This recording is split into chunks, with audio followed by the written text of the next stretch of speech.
Hello, and welcome to today's presentation on hydraulic fracturing. My effort would be to give you a nibble-sized knowledge on the topic, which you all can build upon. It is recommended that you watch the other video on shale gas, first, as we would be talking about hydrofracturing, mostly used in shale gas and tight reservoirs. Topics covered in today's session are drilling into the target zone and zone isolation, hydrofrac, flowback and production, hydrofrac fluid ingredients. Although we have talked about drilling previously in other video on shale gas, let us watch a small animation to understand the topic in detail. Drilling of oil or gas well may be carried out in single, two or more phases, with or without the use of air rigs. Air rigs are low-capacity rigs which uses air or foam as fluid media in drilling in shallow section. The vertical section is generally drilled to kick-off point from where it is gradually bent to horizontal lateral section. Real-time logging and geosteering is important to keep the lateral in perspective section.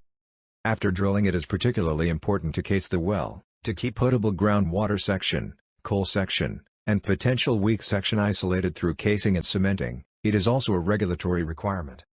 Multiple casing policies are used, according to requirement.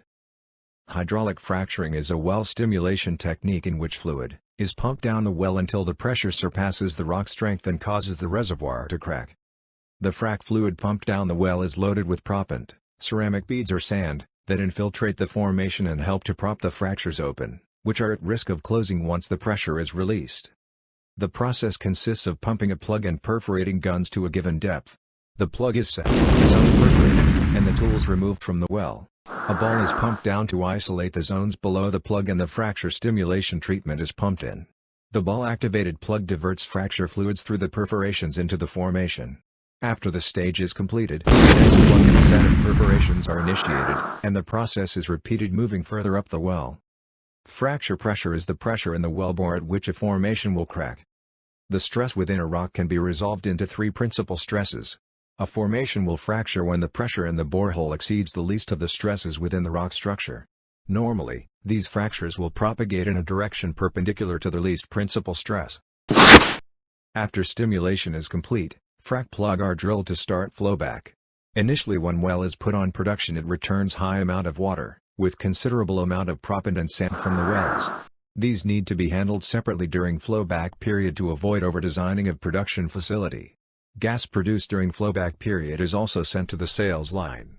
After flowback operations, the well is ready for sales. In case of associated oil or condensate production, either on-site periodic hauling, or pipeline is used from a common distribution point. Now we would briefly cover hydrofrac fluid ingredients. While 99.5% of frac fluid is water and sand, let's talk about other ingredients and why they are used.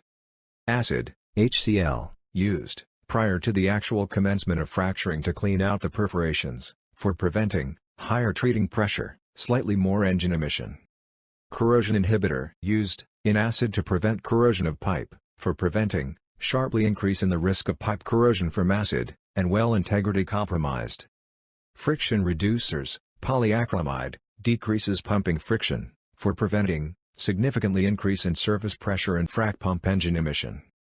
Scale inhibitor, ethylene glycol, used for preventing scale deposits forming in the pipe, for preventing increased friction and also increased surface pressure. Biocides, glutaraldehyde, used for controlling bacterial growth, for preventing increased risk of souring the formation and increased corrosion. Gelling agents, used for improvement of proppant placement, keeping them in suspension mode, for preventing increasing water use.